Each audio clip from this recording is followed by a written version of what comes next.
Ganga versus মঙ্গা। লোভী বউ magical আলমারি। একদিন মঙ্গা পাশের গ্রামে থাকা ওর মামার মেয়ের বিয়েতে যাবে বলে আলমারি থেকে শাড়ি বার করে সুটকেসে প্যাক করছিল। হঠাৎ কিছু দেখে আশ্চর্য হয়ে যায়। আরে এ কি, সব শাড়ি তো ইঁদুরে কেটে দিয়েছে। এই বলে চেঁচিয়ে ও সব শাড়ি আলমারি থেকে বার করে বিছানায় ছুঁড়ে ফেলতে থাকে। এই লাল রঙের শাড়িটাই আমি বিয়েতে পরবো ভেবেছিলাম, এটাও কেটে দিয়েছে, আমি কি পরবো? এইভাবে কাঁদতে থাকে। এই শুনে ওর শাশুড়ি গঙ্গা বলে, কিসের জন্য তুই এইভাবে কাঁদছিস?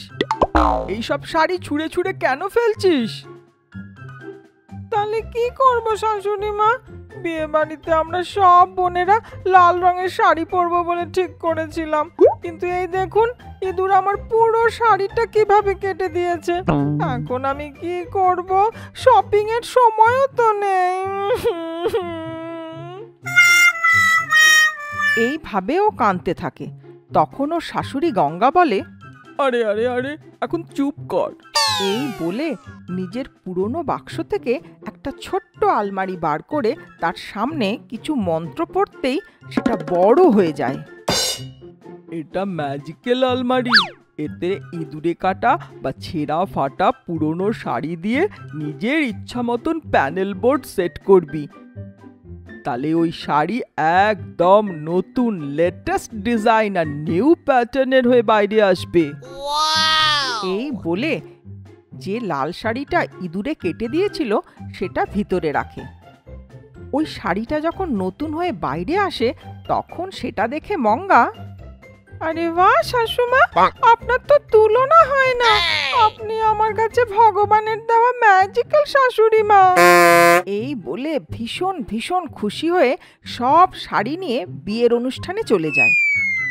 দুদিন পর বিয়ে বাড়ি থেকে ফেরত এসে খুব খুশি হয়ে শাশুড়িকে বলে, শাশুড়ি মা, বিয়ে বাড়িতে সবাই আমার শাড়ি দেখছিল, তাদের সবাইকে উত্তর দিতে দিতে আমার মাথায় একটা আইডিয়া আসে। কি আইডিয়া শুনি? বলে দিলে তো কোনো থ্রিলই থাকবে না। যদি কিছু গন্ডগোল না করে আপনার কাছ থেকে বাহবা না পাই তাহলে আমি আপনার বউমাই না। মঙ্গা বলে, গঙ্গা আর কি করে? ঠিক আছে ঠিক আছে, এখনকার বাচ্চারা বড়দের কোনো কথা শোনে নাকি? এইভাবে নিজের শাশুড়িকে কোনোভাবে রাজি করিয়ে পরের দিন মঙ্গা নিজের পরিচয় লুকিয়ে গ্রামের রাস্তায় রাস্তায় ঘুরতে ঘুরতে, পুরনো শাড়ি বিক্রি করবেন, পুরনো শাড়ি, ইঁদুরে কাটা শাড়ির বদলে বড় বড় কড়াই পাবেন, শাশুড়ি বউয়ের ঝগড়ায় ফাটা শাড়ির বদলে বড় বড় বালতি পাবেন, কলে জল আনতে গিয়ে ঝগড়া হওয়ার ফলে ফাটা শাড়ির বদলে নতুন হাড়ি পাবেন, শাড়ি বিক্রি করবেন, শাড়ি। এইভাবে ঘুরে ঘুরে স্টিলের বাসনের বদলে পুরনো শাড়ি কিনে বাড়ি এসে ম্যাজিক্যাল আলমারিতে রেখে সেট করে সেখান থেকে বেরোনো নতুন শাড়িগুলো নিয়ে ঘরের সামনে একটা দোকান খুলে বিক্রি করতে থাকে। রাজস্থান, গুজরাট, কলকাতার নতুন ডিজাইনের শাড়ি কম দামে নিয়ে যান। এইভাবে ও শাড়ি বিক্রি করছিল। ওদিক দিয়ে যেতে যেতে এক কাস্টমার, আরে বাহ, এই শাড়িটা তো সেই পুরনো শাড়িটার মতন যেটা আমি স্টিলের বাসন কেনার জন্য বিক্রি করেছিলাম, কিন্তু এই শাড়িটার রং আর ডিজাইন খুব ভালো লাগছে, এটার দাম কত? এই বলে শাড়ি কিনে চলে যায়। ওনার যাওয়ার পর মঙ্গা, তোরই শাড়ি পাগলি কোথাকারে।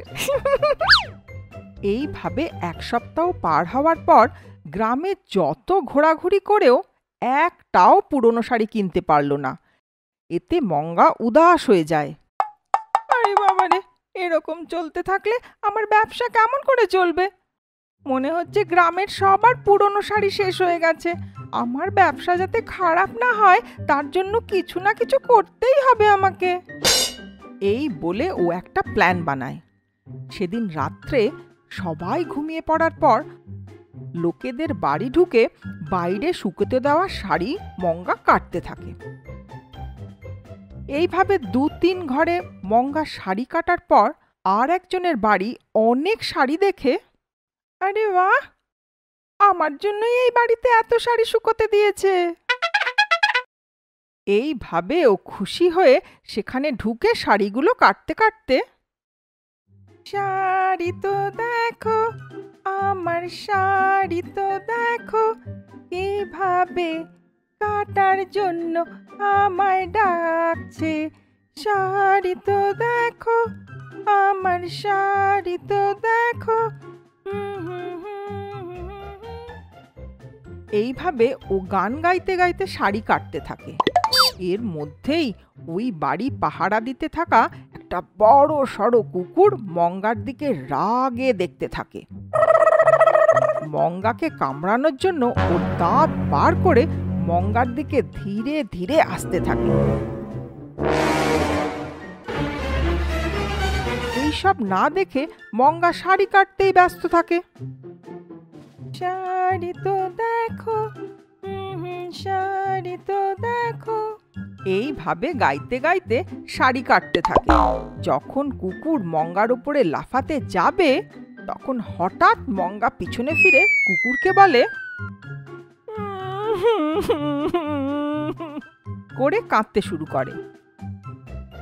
ওকে কাঁদতে দেখে কুকুরের দয়া হয় আর ও বসে পড়ে। টমি টমি, তুমিও তো একটা মেয়ে, একটা মেয়ের কষ্ট আর একটা মেয়েই তো বুঝতে পারে। আমার শাশুড়ির কাছ থেকে সারা জীবন বকাই খেয়েছি, আর একদিন আমি যখন বললাম যে পাশের গলিতে থাকা টমিকে চিকেন লেগ পিস দেব, তখন আমায় দিতে একদম মানা করে দিল বুড়িটা। এই জন্য আমি নিজের একটা বিজনেস শুরু করেছি। ব্যবসার জন্যই তো এই সব করতে হচ্ছে। একদিন তুমিও কারোর না কারোর বৌমা হবে। আমার কষ্টটা তুমি বুঝতে পারছো তো? এইভাবে নিজের দুঃখের কথা কুকুরকে শোনাচ্ছিল। এই সব কথা শুনে টমির সহানুভূতির সুরে বলে, I can understand your feeling. চুপচাপ এখান থেকে চলে যাও দিদি, কিন্তু কালকে আমার জন্য চিকেন লেগ পিস আনতে ভুলো না কিন্তু। এই বলে ওখান থেকে পাঠিয়ে দেয়। মাঝরাত্রে একটা চোরের মতন হাতে কাঁচি নিয়ে ঘরে ঢুকতে দেখে গঙ্গা মঙ্গার সব কাণ্ড কারখানা বুঝতে পারে। আচ্ছা, এই সব করে বেড়াচ্ছিস তুই? গঙ্গা নিজের মনে ভাবে। পরের দিন ওই সব গলি দিয়ে ঘুরে নিজের কাটা সব শাড়ি স্টিলের বাসনের বদলে কিনে নেয়। ওই সব শাড়ি ও আলমারিতে রেখে সেট করার পর যে নতুন শাড়িগুলো বের হয় সেগুলো নিয়ে আবার বিক্রি করার জন্য রেখে দেয়। কিছুক্ষণের মধ্যেই সব শাড়ি বিক্রি হয়ে যায়। ঘরে বসে আরাম করে টাকা গুনতে থাকা মঙ্গা বাইরে কারোর চেঁচানোর আওয়াজ শুনতে পায়। চুড়েল কোথাকারের, হাজার হাজার টাকা নিয়ে আমাদের ছেঁড়া শাড়ি বিক্রি করেছিস। এই বলে সব ছেঁড়া ফাটা শাড়ি নিয়ে মঙ্গার মুখে ছুঁড়ে মারে। এইসব দেখে মঙ্গা ভ্যাবাচাকা খেয়ে যায়। এইসব দেখতে থাকা গঙ্গা মঙ্গার হাতের থেকে টাকাগুলো নিয়ে ওদের ফিরিয়ে দেয়। কি শাশুড়ি মা, এটা কিভাবে হলো? আমি তো কিছুই বুঝতে পারছি না। সে যখন বলে তখন গঙ্গা বলে, এটা একটা ম্যাজিক্যাল আলমারি। এতে শুধু ছেঁড়া ফাটা শাড়ি রাখলেই নতুন শাড়ি বের হয়। তাতে যদি ইচ্ছা করে ছেঁড়া কাটা শাড়ি রাখা হয় তাহলে তা অ্যাকসেপ্ট করে না, সেই জন্য এরকম হয়েছে। কিন্তু শাড়িগুলো ওরকমই বেরোলো মানে? তুই রাত্রিবেলা সবার বাড়ি গিয়ে সব শাড়িগুলো কেটে সকালে নিজেই সেগুলো কিনে নিয়ে আসিস, তাই তো? এই বলতেই মঙ্গা চমকে যায়। সাথে সাথে বলে, ছি ছি ছি, আমি কেন এমন করতে যাব শাশুড়ি মা? যাদের নাম শুনে সারা গ্রাম থরথরিয়ে কাঁপে, যার নাম শুনে মাথা উঁচু করে চলা লোক মাথা নিচু করে চলে, আমি সেই ঘরের বউ শাশুড়ি মা। এইসব বড় বড় কথা বলে ও নিজেকে বাঁচানোর চেষ্টা করে। হ্যাঁ হ্যাঁ, তুই ঠিক বলছিস। মাথা উঁচু করে চলা লোককে তোর পাগলামির জন্য মাথা নিচু করতে হয়। আমি তোর কাণ্ড কারখানা ভালো করে জানি, যা গিয়ে রান্না কর। এই বলে গঙ্গার যেতেই মঙ্গা বলে, চলো ভালোই হলো, কোনো না কোনো ভাবে আমার প্রাণটা তো বেঁচে গেল।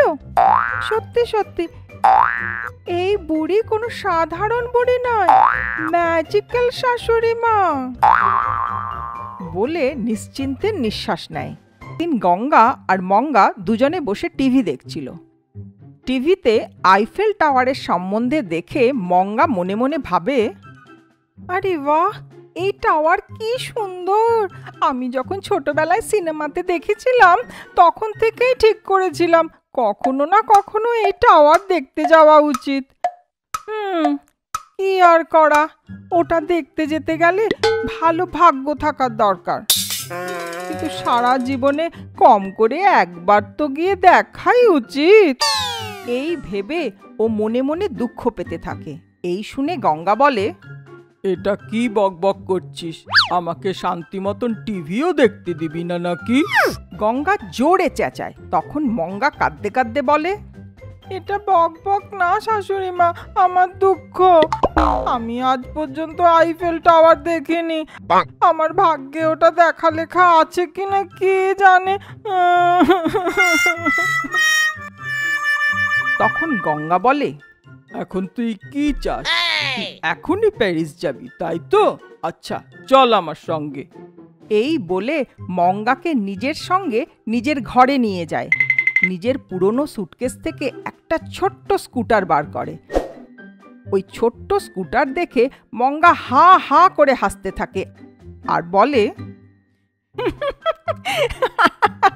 এটা কি শাশুড়ি মা, এটা স্কুটার, এতে করে তো আমরা আইফেল টাওয়ার দেখতে যাব না। না ও জোরে জোরে হাসতে থাকে। তখন গঙ্গা বলে, আরে এমন করে হাসছিস কেন?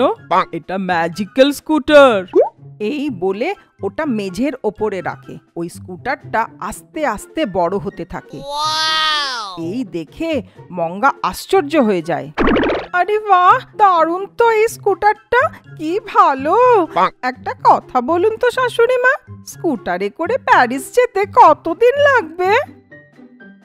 আরে আমার বোকা বৌমা, এটা ম্যাজিক্যাল স্কুটার, তুই যে কোনো জায়গায় চোখের নিমেষে পৌঁছে যাবি। তাছাড়াও এর ওপরে যত লোকই বসুক সবসময় আর একজন বসার মতন জায়গা থাকবে। এইভাবে গঙ্গা ওই স্কুটার সম্বন্ধে সব কথা মঙ্গাকে বুঝিয়ে দেয়। এইসব শুনে মঙ্গা খুব খুশি হয়ে যায়।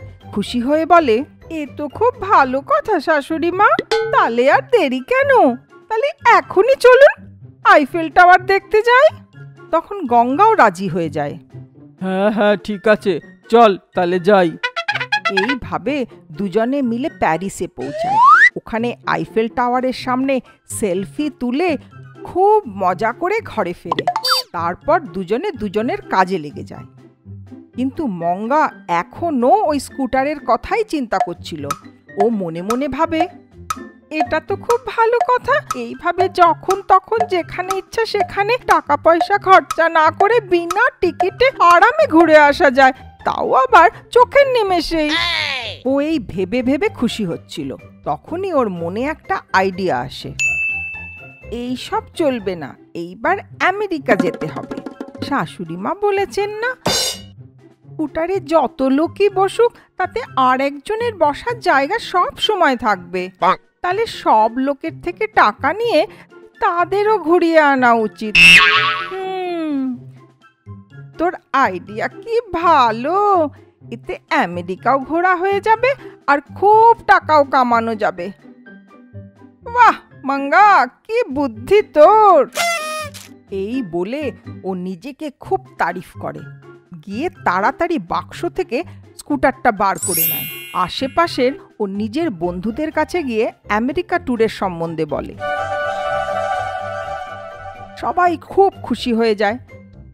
সবার থেকে টাকা নিয়ে তাদের স্কুটারে বসায়। তাদের মধ্যে থেকে একজন বলে,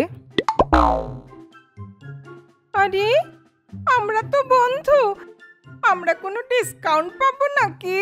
ও জিজ্ঞাসা করে। তখন মঙ্গা বলে, কি বন্ধু বললি? 1 চামচ চিনি চাইতে গেছিলাম, তখন না বলে দিয়েছিলি। আমি তোকে ডিসকাউন্ট কি করে দেব? ডিসকাউন্ট ফিসকাউন্ট কিছু হবে না, ফিক্সড প্রাইস। আসার হলে আয়, না হলে যা। এখন বন্ধুর কাছে কোনো রাস্তা না থাকায় পুরো টাকা দিয়ে স্কুটারে গিয়ে বসে। তখন সবাই মিলে আমেরিকার উদ্দেশ্যে রওনা হয়। যাওয়ার সময় রাস্তায় অনেক পাহাড়, ঝর্ণা আর নদী দেখতে দেখতে খুব এনজয় করছিল। হঠাৎ একটা জঙ্গলে এসে স্কুটারটা থেমে যায়। অনেক চেষ্টা করেও স্টার্ট হচ্ছিল না। যখন স্কুটার আগে এগোচ্ছিলই না, তখন স্কুটারে বসা লোকের মনে ভয় লাগতে থাকে। তার উপর ওই জঙ্গলে জানোয়ারের চেঁচানোর আওয়াজও আসছিল। সবাই ভয়ের চোটে কাঁপতে থাকে। সবাই ভয় পেয়ে মঙ্গাকে স্কুটার তাড়াতাড়ি স্টার্ট করতে বলে। মঙ্গাও স্কুটার স্টার্ট করার চেষ্টা করে করে ক্লান্ত হয়ে পড়ে। তাতেও স্কুটার স্টার্টই হচ্ছিল না। তখন মঙ্গার বন্ধু মঙ্গাকে বলে, কি রে, সত্যি সত্যি বল, আমি তোকে সেদিন চিনি দেইনি বলে তুই এইভাবে আমায় ভয় পাইয়ে প্রতিশোধ নিচ্ছিস না? ও ভয়ের চোটে জিজ্ঞাসা করে। তখন মঙ্গা বলে, বক বক বন্ধ কর, আমি এমনিতেই মুশকিলে পড়েছি, এই স্কুটারটার কি হলো? এই বলে ও স্কুটারের ওপর নিচে দেখে। তখনই ওইখানে একটা বাঘ এসে পড়ে।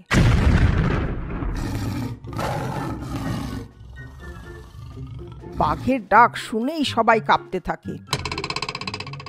বাঘ দেখেই সবাই এদিক ওদিক পালিয়ে যায়। মঙ্গার বন্ধু আর মঙ্গা তাড়াতাড়ি পালিয়ে একটা গাছে উঠে বসে। ওই বাঘটা গাছের ওপরে বসা মঙ্গাকে দেখে আর জোরে জোরে ডাকে। তখন মঙ্গা আর ওর বন্ধু আরো ভয় পেয়ে যায়। তখন মঙ্গা নিজের মনে মনে ভাবে, হে ভগবান, এ কি হলো? এই বাঘটা তো আমাকেই দেখছে। ওদিকে অত লোক আছে, তুই কি শুধু আমাকেই দেখতে পেলি নাকি? ও নিজের মনে ভাবে। এদিকে ওখানে ওর সঙ্গে বসে থাকা বন্ধু বলে, আরে ও মঙ্গা, তুই চাস তো আমি তোর বাড়ি কাল 2 কেজি চিনি পাঠিয়ে দেব। তুই যেভাবেই হোক আমাকে বাড়ি পৌঁছে দে প্লিজ ইয়ার, আমাকে বাড়ি নিয়ে চল। ও জোরে জোরে কাঁদতে থাকে আর জোরে জোরে গাছের ডালও নাড়াতে থাকে। আর তাতে ওই ডাল ভেঙে যায় আর দুজনে একদম বাঘের সামনে এসে পড়ে। তখন মঙ্গা রেগে গিয়ে বন্ধুকে বলে, ধুর পাগলি কোথাকার, তুই চিনির জন্য আমাদের সকলকে বাঘের মুখে ফেলে দিলি। এইভাবে ও নিজের বন্ধুকে বকতে থাকে। বাঘ যখন ওকে দেখে তখন খাওয়ার জন্য আগে এগোতে থাকে। ও বুঝতে পারছিল না যে কি করবে। তখন ও নিজের মনে মনে শাশুড়ির কথা চিন্তা করে। শাশুড়ি মা! তখনই ওর শাশুড়ি মা একটা ঈগলের উপরে বসে ওখানে পৌঁছে যায়। যে ঈগলটা গঙ্গাকে নিয়ে এসেছিল সে তার তীক্ষ্ণ নখ দিয়ে বাঘটাকে ঘায়েল করে ওখান থেকে দূরে তাড়িয়ে দেয়। এইভাবে গঙ্গা মঙ্গা আর ওর বন্ধুদের প্রাণ বাঁচায়। আর মঙ্গা দৌড়ে গিয়ে ওর শাশুড়ি মাকে জড়িয়ে ধরে। মঙ্গার বন্ধুও গঙ্গাকে জড়িয়ে ধরে। থ্যাংক ইউ আন্টি, কাল আমি 2 কেজি না 10 কেজি চিনি পাঠিয়ে দেব, ও বলে। তখন মঙ্গা গঙ্গাকে